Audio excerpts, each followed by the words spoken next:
शान्तिः शान्तिः शान्तिः शान्तिः शान्तिः। शान्तिः।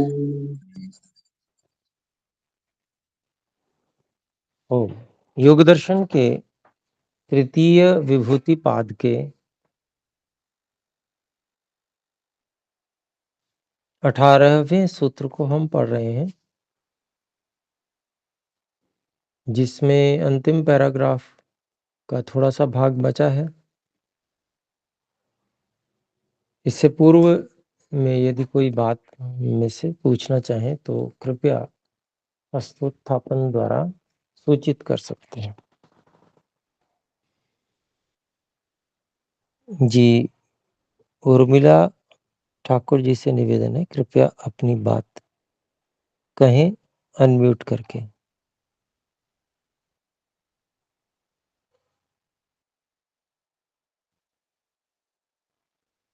जी, आपकी आवाज नहीं आ रही है।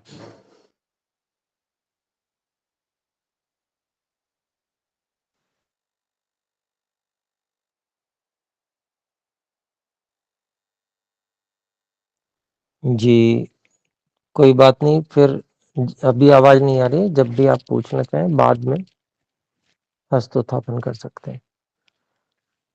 ठीक है, तो अभी फिर हम आगे ही बढ़ते हैं।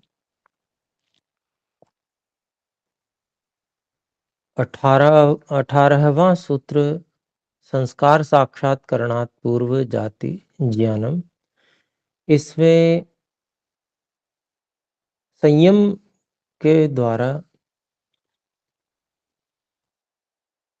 जो 2 प्रकार के संस्कारों के विषय में बताया गया, एक तो वासना रूप संस्कार, दूसरे धर्माधर्म रूप संस्कार।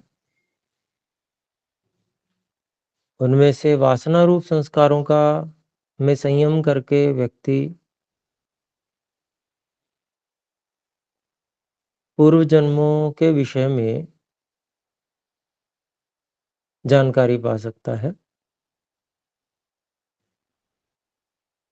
ऐसे ही दूसरे के संस्कारों का भी साक्षात्कार वह कर सकता है, उसके चित्त में संयम करके। और उसके जो संस्कार हैं चित्त में वासनात्मक, उस पे संयम करके वो उसके संस्कारों का साक्षात्कार करके उसके जो पूर्व जन्म का भी बोध कर सकता है संयम के द्वारा। और इसमें एक आख्यान अर्थात कथानक सुनाया गया कि भगवान जैगीशव्य जो योगी हुए और एक दूसरे योगी हुए जो भगवान अवाट्य हैं। तो ऐसे योगियों ने आपस में बात की और उन्होंने भगवान जैगीशव्य ने अपने संस्कारों का साक्षात्कार करके पिछले 10 महासर्गों में जो उन्होंने जन्म पाए थे,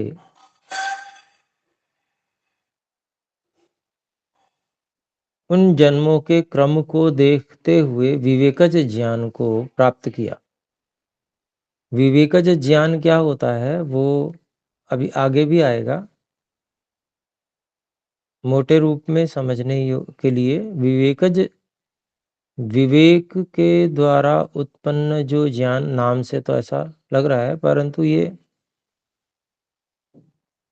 एक इस प्रकार का ज्ञान है कि जो एक क्षण में संपूर्ण ज्ञान उपस्थित हो जाता है, एक ही क्षण में। तो इस तरह का आगे आएगा, उसके विषय में हम देखेंगे। तो ऐसा विवेकज ज्ञान इनको भगवान जैगीशव्य को प्राप्त हुआ। तो दूसरी तरफ भगवान अवाट्य जो हैं वो भी उनके ही संस्कारों में संयम करके देख रहे थे। तो उन्होंने भी उनके 10 महासर्गों में जो जन्म हुए उनके विषय में उन्होंने भगवान जैगीशव्य के जन्मों के विषय में देखा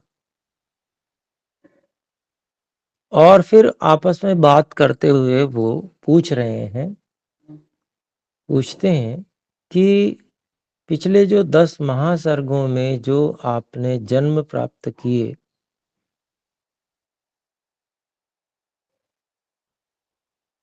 अनेक नरक तिर्यक गर्भ संभव जो थे, उन जन्मों में दुखों को देखते हुए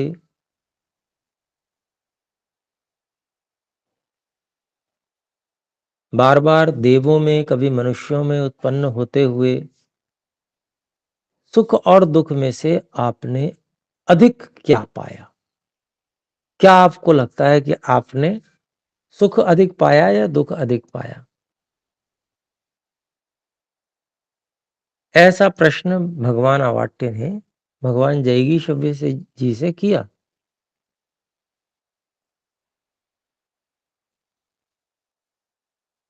तो भगवान जैगीशव्य क्या उत्तर देते हैं? उत्तर देते हैं कि पिछले जो 10 महासर्गों में जो इस प्रकार से बुद्धि सत्व के द्वारा जो मैंने नरक तिर्यक आदि दुखों को देखा और फिर देव मनुष्यों में भी जन्म लिया, बार बार जन्म लिया, तो जो कुछ मैंने वहां अनुभव किया उसको कहते हैं तत्सर्वम दुःखमेव प्रत्यवैमि।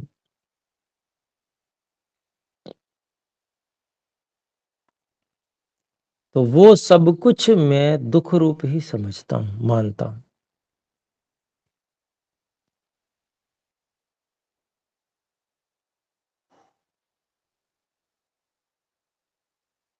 इसके बाद में आगे हम अब आज से देखेंगे भगवान अवाट्य उवाच। अब भगवान अवाट्य उनसे कहते हैं यदिदम आयुष्मतः प्रधान वशित्वमनुत्तमं च संतोष सुखम किम इदमपि दुख पक्षे निक्षिप्तमति मिति। तो कहते हैं भगवान, देखिए कितना सुंदर प्रसंग है, समझने योग्य। भगवान अवाट्य जी प्रश्न पूछते हैं, फिर उन्होंने तो ये कह दिया कि 10 महासर्गों में मैंने केवल दुख ही भोगा है। देव मनुष्यों में भी जन्म लिया, नरक तिर्यक में भी जन्म लिया, बार बार जन्म लिया, लेकिन मैंने दुख ही भोगा है। ऐसा भगवान जैगीशव्य जी जो है अपना निर्णय सुना रहे हैं। और फिर भगवान अवाट्य ने एक और प्रश्न किया है कि यद इदम आयुष्मतः, जो यह विशेष आयु को प्राप्त आप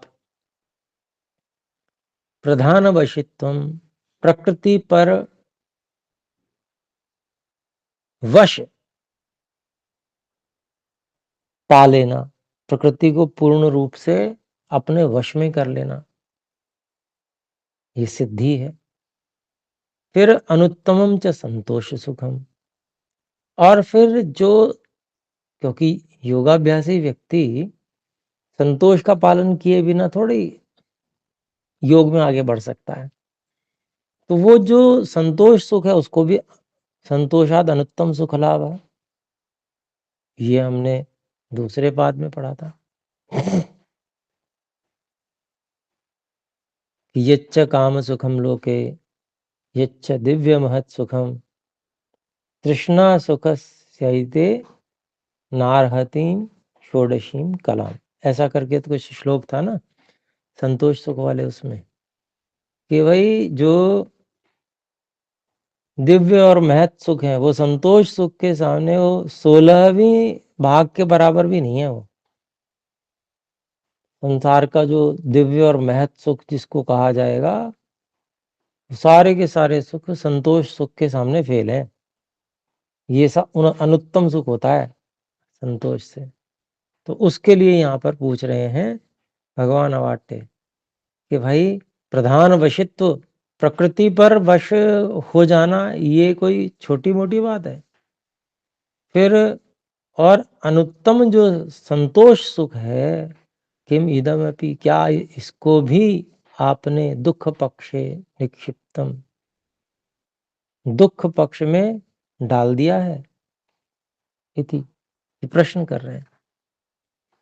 तो भगवान जैगीषभ्य उवाच, तो भगवान जैगीषभ्य कहते हैं, विषय सुख अपेक्षया एव इदम अनुत्तमम संतोष सुखम उक्तम। कितनी सुंदर बात कि विषय सुख की अपेक्षा से ही यह संतोष सुख जो है वह अनुत्तम कहा गया है, बहुत उत्कृष्ट कहा गया है विषय सुख की अपेक्षा से। ये कैवल्य सुखापेक्षया दुखमेव, अगर मोक्ष सुख की अपेक्षा से देखेंगे तो संतोष सुख भी जो है वह दुख ही है।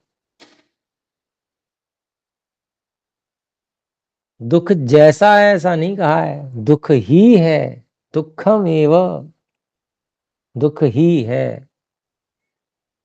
तो बहुत बड़ी बात है, इसको समझना है। ये वास्तव में ये जो है अंदर से अंदर बिठाने योग्य बात है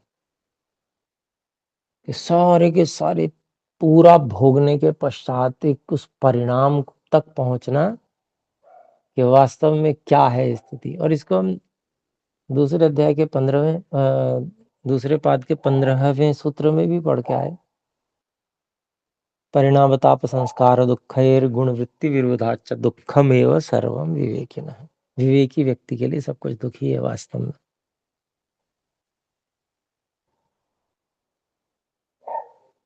तो यहाँ पर उन्होंने उसी बात को फिर से कह दिया।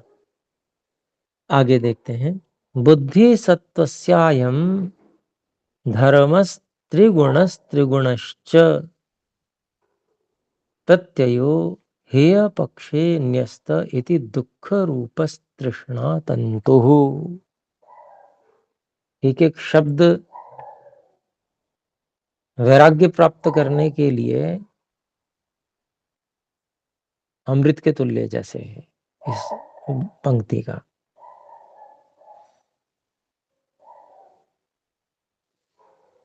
क्या कह रहे हैं, बुद्धि सत्वस्य अयम, जो ये बुद्धि तत्व है, महतत्व है, ये सबसे ज्यादा सूक्ष्म और सबसे अधिक शक्तिशाली भी है।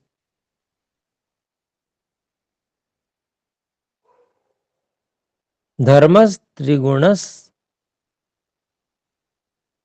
त्रिगुणश्च,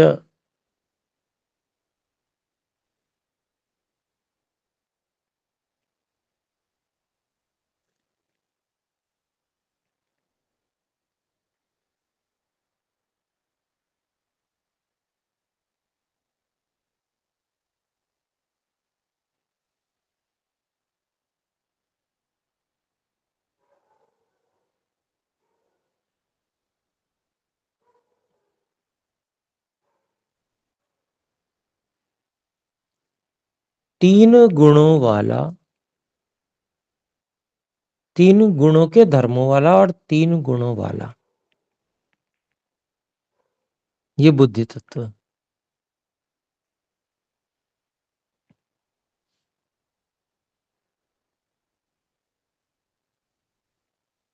तीन गुणों के धर्मों वाला अर्थात प्रकाश क्रिया स्थिति,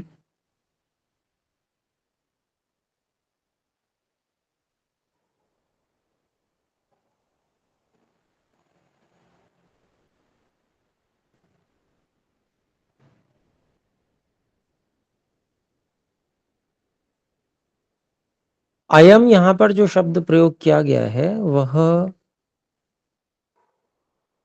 जो प्रधान वशित्व और अनुत्तम संतोष सुख उसके लिए कहा गया, क्योंकि उसी की चर्चा पीछे से चल रही है। तो बुद्धि सत्वस्य अयम, यह जो प्रधान वशित्व और संतोष सुख जिसको सबसे ऊंचा सांसारिक सुख के रूप में प्रदर्शित किया गया, अभी जिसको लेकर प्रश्न पूछा गया, तो यह जो है बुद्धि, जो बुद्धि नामक पदार्थ है, उसी से ये सुख प्राप्त है, और वह 3 गुणों के धर्मों वाला है, एक बात। और त्रिगुणश्च प्रत्ययो, अर्थात जो 3 गुणों से युक्त जो ज्ञान है, 3 गुणों से उत्पन्न होने वाला जो ज्ञान है, अर्थात 3 गुण, सत्व, रजस और तमस, इनसे उत्पन्न होने वाला प्रत्यय जो ज्ञान है, वो हेय पक्षे न्यस्तः, छोड़ देने योग्य पक्ष में डाला गया। इति दुख रूप तृष्णा तंतु। तो वास्तविकता क्या है कि सांसारिक किसी भी प्रकार का जो सुख की तृष्णा है, या सुख की तृष्णा का लेश मात्र, तंतु मात्र, यानी कि बारीक धागा भी उसका जो है वो क्या है, वो दुख रूप है। क्योंकि सूक्ष्मतम जो सुख जिसको कहा जा सकता है, चाहे वो प्रधान वशित ही क्यों ना हो, चाहे वो संतोष सुख भी क्यों ना हो, यदि यदि उससे संबंधित किंचित मात्र बिल्कुल बारीक धागे जैसी भी तृष्णा है, तृष्णा तंतु भी है कह रहे हैं, तो वो भी दुख रूप है। और जो ये प्रधान वशित्व और जो संतोष सुख है, इसको भी यहाँ पर भगवान जैगी शब्द क्या कह रहे हैं कि ये भी क्या है,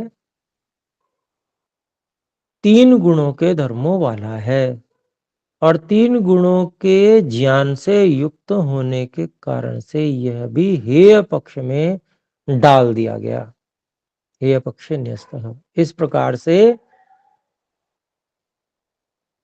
जो तृष्णा का सूक्ष्म लेश मात्र भी भयंकर दुख रूप ही है। संतोष सुख में तृष्णा क्षय हो जाती है, ऐसा कहा गया, परंतु संतोष को भी सुख मानकर अगर उसके प्रति तृष्णा का लेश मात्र बचा कि वो बहुत अच्छा है, तो वो भी दुख रूप है, उसको ये बताना चाहते हैं। फिर आगे कहते हैं, तृष्णा दुख संतापापगमात् तु प्रसन्नम अबाधम सर्वानुकूलम सुखम इदम उक्तम इति।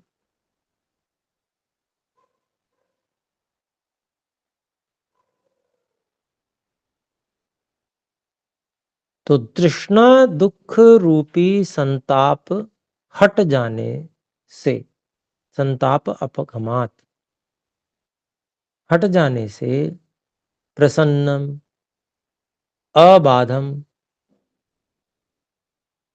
जिससे प्रसन्नता हो, जिससे कोई बाधा ना हो, सर्वानुकूलम, पूरी तरह से जो अनुकूल हो, वह सुख, यह सुख, इस सुख को वो वाला सुख कहा गया है।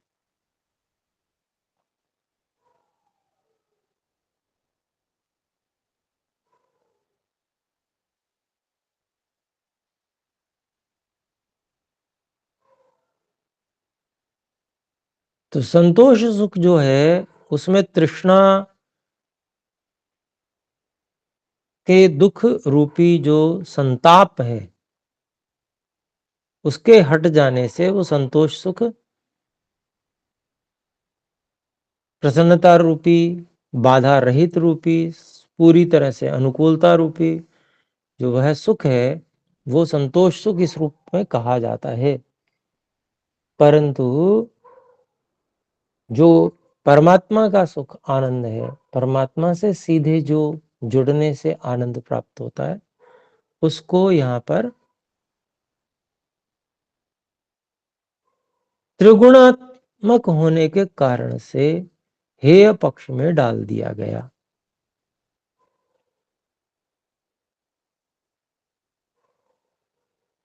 तो चाहे संतोष सुख हो, चाहे वो प्रधान वशित्व आदि, जो इस प्रकार का जो विशेष सर्वोत्कृष्ट यूं कहें कि योगज सिद्धियां, संयम से प्राप्त होने वाली सिद्धियों की प्राप्ति हो, उनको कहा जाए तो वो भी क्या है, वो मोक्ष सुख की तुलना में क्या है, दुख रूप ही है।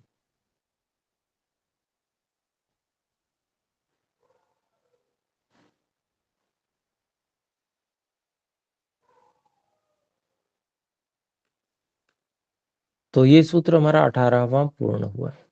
अब हमारा जो सूत्र है 19वां सूत्र है प्रत्ययस्य परचित्त ज्ञानम। तो कहते हैं कि भाई देखिए, यद्यपि पिछले सूत्र में भाष्य में भी महर्षि व्यास जी ने कह दिया था, उसी को यहां पर कह रहे हैं महर्षि पतंजलि कि भाई संयम से दूसरे के चित्त में जो ज्ञान है उसको जान लेते हैं।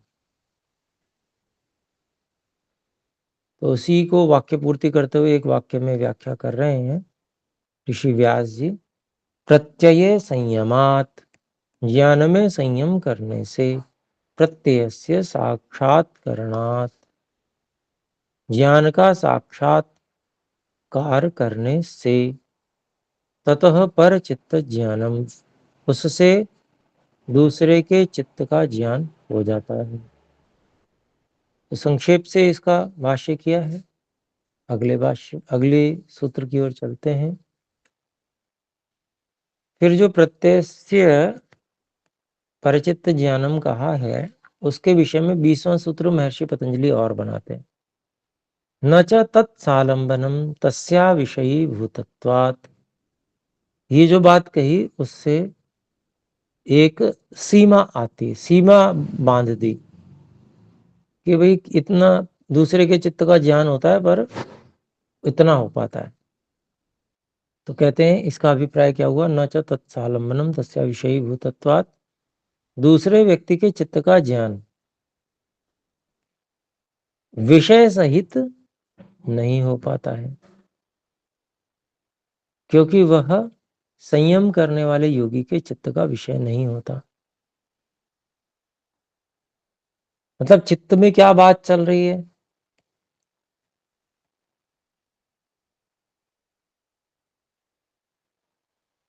उस संयम करने वाले योगी का अविषयी भूतत्वात्, वह विषय न बन पाने के कारण से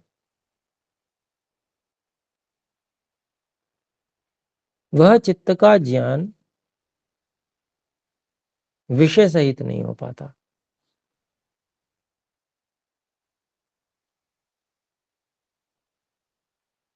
इसको भाष्य में देखते हैं। महर्षि व्यास जी क्या लिखते हैं, रक्तम प्रत्ययम जानाति अमुष्मिन आलंबने रक्तम इति न जानाति। दूसरे के चित्त में क्या चल रहा है तो राग का पता चल जाता है, राग से युक्त ज्ञान चल रहा है तो ये जान लेता है। इस आलंबन में के विषय में राग चल रहा है उसको नहीं जान पाता, परिचित ज्ञानम में।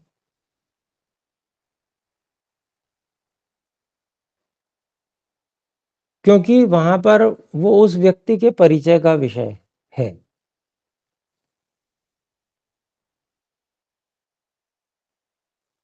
और इस व्यक्ति का उससे परिचय ही नहीं है पहले, जिसके प्रति वो राग युक्त हो रहा है।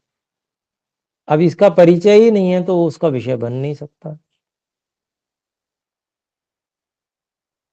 तो ये तो पता चलेगा कि वो राग युक्त है, पर यह पता नहीं चलेगा कि इस आलंबन में राग युक्त है। फिर आगे कहते हैं, पर प्रत्ययस्य यद आलंबनम तद योगी चित्तेन न आलंबनीकृतम, उसी को खोल रहे हैं, पर प्रत्यय से दूसरे के चित्त का जो ज्ञान है, मतलब दूसरे के चित्त में जो ज्ञान चल रहा है वो रागात्मक है, ये तो पता चल गया था। लेकिन दूसरे के चित्त में जो ज्ञान चल रहा है उसका जो आलंबन है, यद आलंबन, उसका जो सहारा है, जिस विषय में वो ज्ञान चल रहा है उसका, तद योगी चित्तेन न आलंबनीकृतम, उस आलंबन को योगी के चित्त ने आलंबन नहीं बनाया। जो आलंबन उसका चित्त बना रहा है, जिसके प्रति राग युक्त हो रहा है, योगी के चित्त ने उसका आलंबन नहीं किया है। तो पर प्रत्यय मात्रम तु योगी चित्तस्य आलंबनी भूतम इति, दूसरे के चित्त का ज्ञान मात्र तो योगी के चित्त का आलंबन हुआ है। उसके चित्त का ज्ञान तो आलंबन हुआ है, लेकिन जिसको उसने आलंबन बना रखा है, उस आलंबन, वो आलंबन तो इसका विषय नहीं है, इस योगी का। इसलिए उस आलंबन के विषय में वो नहीं जानता। राग युक्त है ये तो जान जाता है, अर्थात दूसरे के चित्त के विषय में ज्ञान करने की कुछ सीमाएं हैं, सब कुछ नहीं जान सकता, ये अभिप्राय।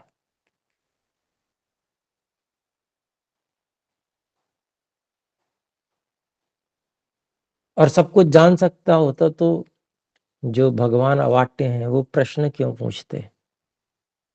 फिर तो वो खाली जान लेते, बात ही नहीं करते, जान लिया बस। तो वो कथानक ही नहीं बन पाता पिछले भाष्य में। तो इसका मतलब क्या है? इसका मतलब ये है कि भाई अपने चित्त के जो संस्कारों को पढ़ना है और संस्कारों को जानना है पूर्व जन्मों के, वो तो संयम करके व्यक्ति अपने चित्त का तो बहुत अच्छी प्रकार से जान सकता है। लेकिन दूसरे के चित्त में संयम करके दूसरे का जो विषय चल रहा है उसके विषय में सीमा है, कुछ जान सकता है कुछ नहीं जान सकता है। सब कुछ ऐसा नहीं है कि बिल्कुल सब कुछ पता चल जाएगा, ऐसा नहीं। तो आज इतना ही रखते हैं, 20वें सूत्र तक हमने पढ़ा। तो अगली कक्षा में 21वें सूत्र से चलेंगे। जो भी शंका हो उसको भी आप यदि बोल नहीं पाते हैं तो आप इन कॉल मैसेज में भी लिख सकते हैं। यहाँ पर इन कॉल मैसेज की सुविधा है, नीचे 3 बिंदु हैं, 3 बिंदुओं पर टच करेंगे तो इन कॉल मैसेज लिखा हुआ बाएं हाथ पे मिल जाता है, उस पर क्लिक करके आपको लिखने की सुविधा होती है। आप अपनी बात लिख सकते हैं और अपना प्रश्न पूछ सकते हैं। बहुत बहुत धन्यवाद। एक बार ओम का उच्चारण करेंगे। ओ